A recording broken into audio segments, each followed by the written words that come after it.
A parte de fósforo, fosfato, as bolinhas tanto para dentro como para fora da célula, servem para atrair a água, porque elas são polares.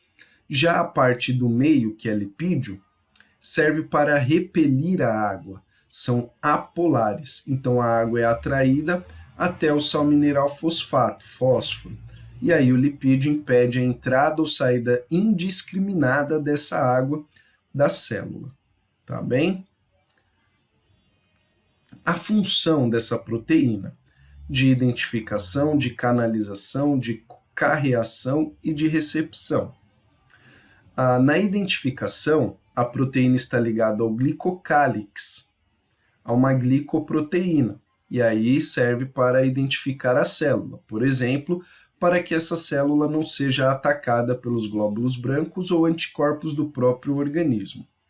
Nessa canalização, ocorre a passagem de algum tipo de molécula sólida, por exemplo, algum açúcar, a glicose ou algum sal mineral.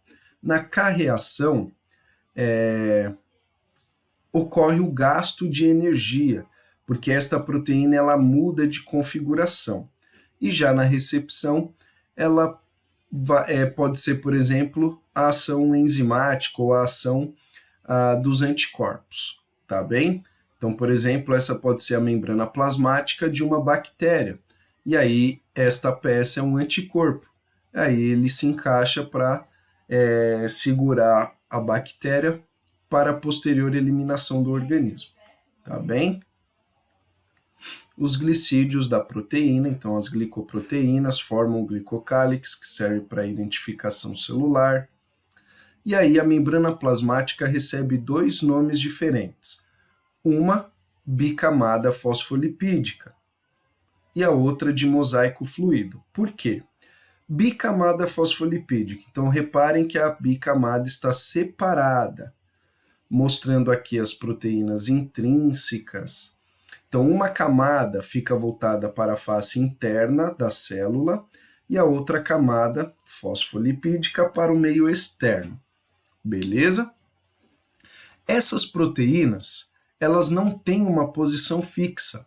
Elas podem ficar se movimentando de um lado para o outro entre essas moléculas fosfolipídicas, indo, por exemplo, essa da frente lá para trás, essa do lado direito lá para o lado esquerdo. Então, essas proteínas, elas não têm uma posição fixa. Então, por isso que é chamado de mosaico fluido.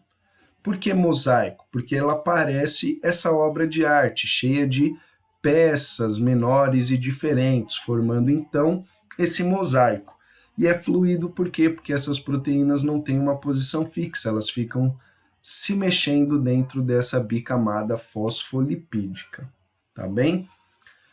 Nós veremos as funções tanto da bicamada fosfolipídica como das proteínas. Outras membranas celulares, como é o caso da parede celular das células vegetais, das células fúngicas e das células bacterianas. Então, as células vegetais têm em sua parede celular, que é uma proteção da membrana celular feita de celulose, para impedir que a célula vegetal, ao absorver uma grande quantidade de água e acumular esta água numa organela chamada vacúolo, a célula vegetal não se rompa. E após a morte da célula vegetal, essa parede celular, feita de celulose, funciona como um esqueleto. E aí vai formando aquela parede,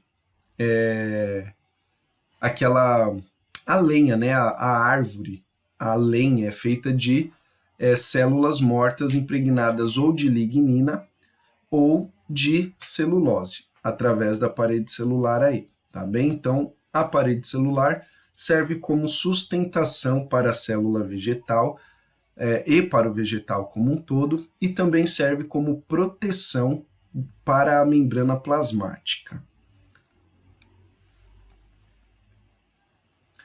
As bactérias têm a sua parede celular feita de peptidoglicano, então é de proteína e açúcar, e glicoses, ou carboidratos no geral, tá certo?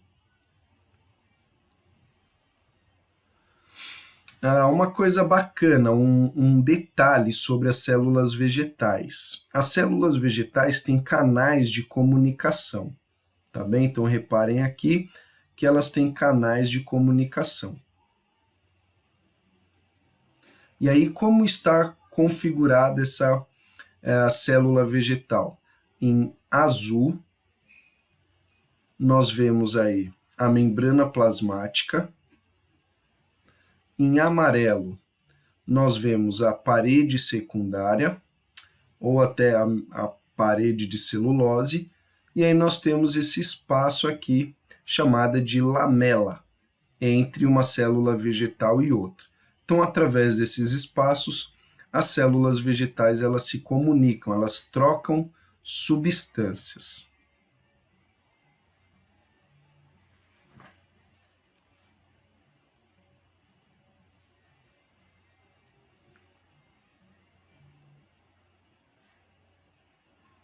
Aí tem as funções da parede celular,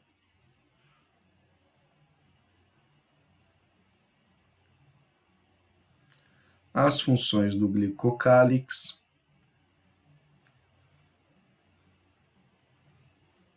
e algumas especializações das membranas plasmáticas, como, por exemplo, as microvilosidades presentes nas células epiteliais dos intestinos.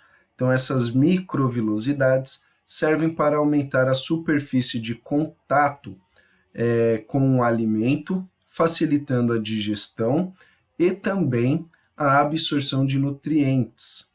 Mas também as células epiteliais aí, algumas têm cílios, como por exemplo as células do aparelho respiratório. Interdigitações aumentam a aderência entre as células. Os desmossomos também têm função de aderência.